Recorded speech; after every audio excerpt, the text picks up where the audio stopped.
फ़हीम हानिया से ज़्यादा बात नहीं करता था। उसने ज़्यादा बात करना छोड़ दी थी।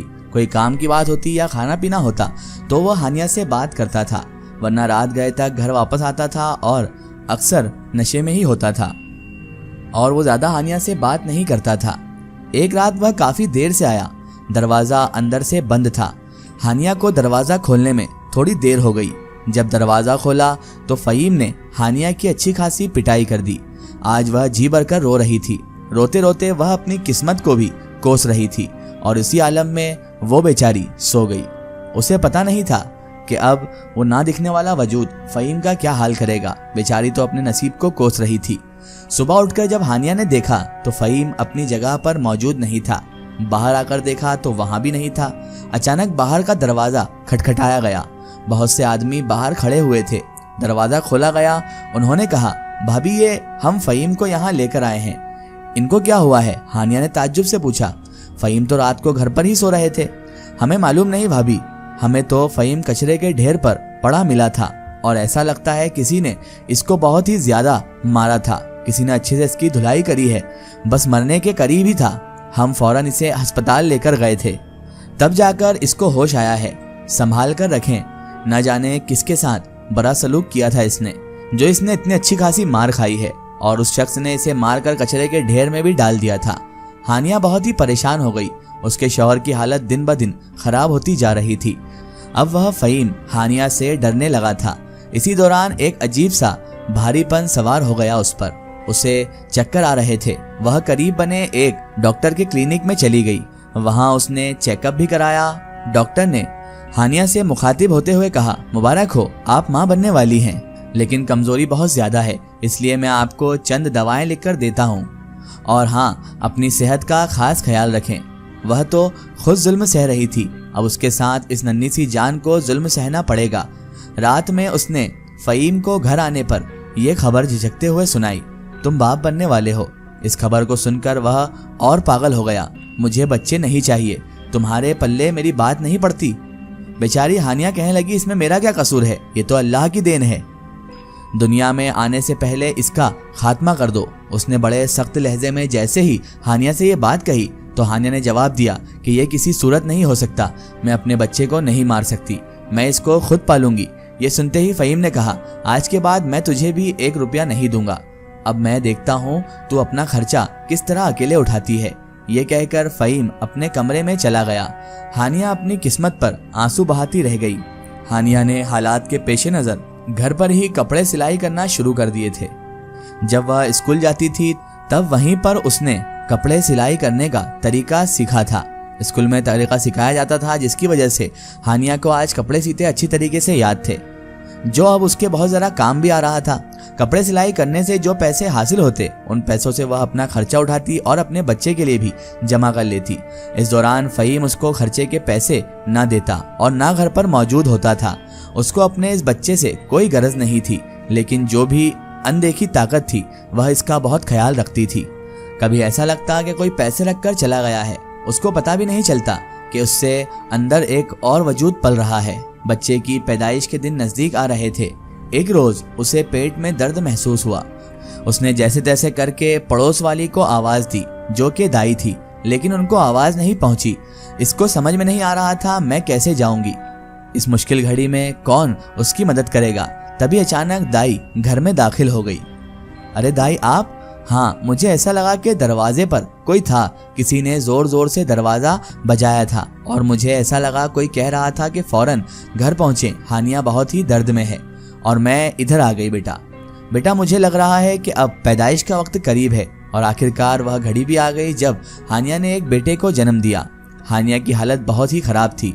दाई ने बच्चे को हानिया के हवाले किया तो बच्चे को देखकर हानिया के अंदर एक अजीब सा एहसास पैदा हुआ। इसे तो कभी लगा ही नहीं था कि इकरा इसकी माँ है। ये राज उस तक कभी पहुंचा ही नहीं था। बच्चे का नाम हानिया ने रेहान रख दिया। कभी कभार फ़हीम घर में आता और फिर आकर उससे पैसे छीन कर ले जाता, लेकिन वह चुप रहती। अब उसको अपने बेटे के लिए जीना था। उसका शौहर तो सिर्फ नाम का शौहर था। एक दिन वह बाजार से गुजर रही थी कि अचानक उसकी नजर एक लॉटरी वाले के टिकट पर पड़ी। उसने आगे बढ़कर वह टिकट उठाना चाहा तो उसमें 5 लाख का इनाम लिखा हुआ था। अरे, कहीं गलती से किसी का ना गिर गया हो, कितनी मेहनत से उसने टिकट खरीदा होगा। लेकिन ऐसा कैसे हो सकता है? क्या कोई इतनी लापरवाही से अपना टिकट गिराएगा? अभी वह यही सोच रही थी कि वहां से एक औरत चलती हुई आई। वह बहुत ही कोई अमीर कबीर औरत लग रही थी। उसने वहां आकर हानिया से कहा, बेटी ये टिकट मेरा ही गिरा है, लेकिन मैं इसे तुम्हें देना चाहती हूँ। हानिया ने ताज्जुब से पूछा, लेकिन क्यों? क्या आप मुझे जानती हैं? नहीं, मैं तुम्हें नहीं जानती, लेकिन बस मेरा दिल कह रहा है कि ये टिकट मैं तुम्हें दे दूं। हो सकता है कि 5 लाख का इनाम तुम्हारा निकल आए। हानिया बड़ी जोर से हंसी और कहने लगी कि मेरे नसीब इतने अच्छे नहीं है कि मुझे 5 लाख की लॉटरी लगेगी। बहरहाल मैं ये टिकट नहीं ले सकती क्योंकि ये टिकट आपका है।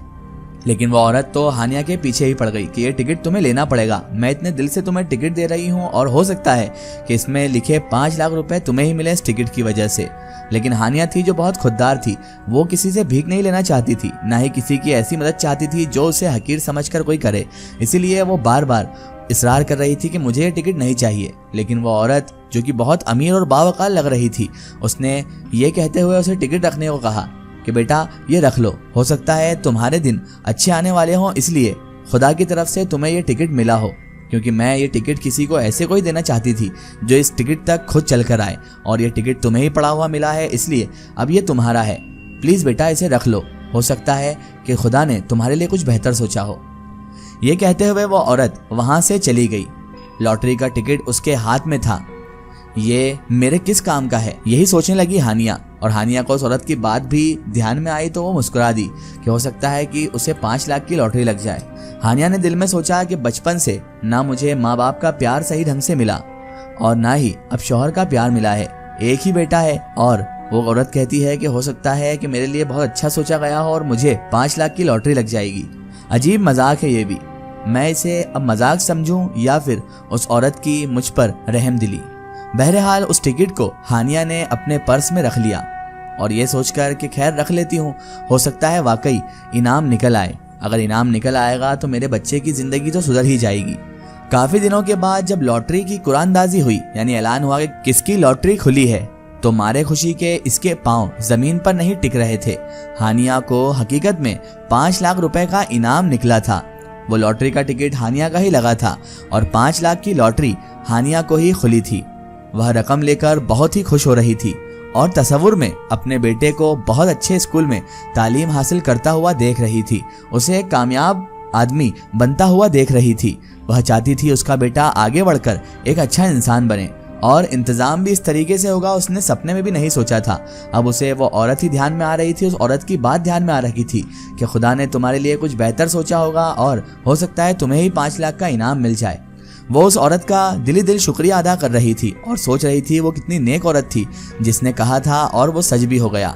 वो दिल ही दिल में उस औरत को दुआएं भी दे रही थी और अपने बेटे के लिए ख्वाब भी सजा रही थी कि अब मैं अपने बेटे को बहुत अच्छे स्कूल में पढ़ाऊंगी और बहुत अच्छा इंसान बनाऊंगी ताकि वो हमारी गरीबी भी दूर कर दे और उसके बाप को एक ऐसा इंसान बनकर दिखाए जिसे देखकर उसका बाप भी फख्र से कहे।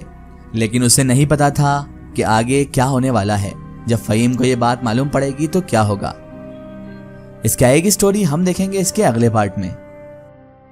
दोस्तों, अगर आप भी अपनी जिंदगी की कोई सच्ची कहानी या सच्ची घटना हमारे चैनल से शेयर करवाना चाहते हैं और आप चाहते हैं कि आपकी स्टोरी भी माय स्टोरी बुक चैनल से शेयर हो, तो आप हमें हमारे फेसबुक पेज पर कांटेक्ट कर सकते हैं और अपनी स्टोरी वहां पर हमें बता सकते हैं।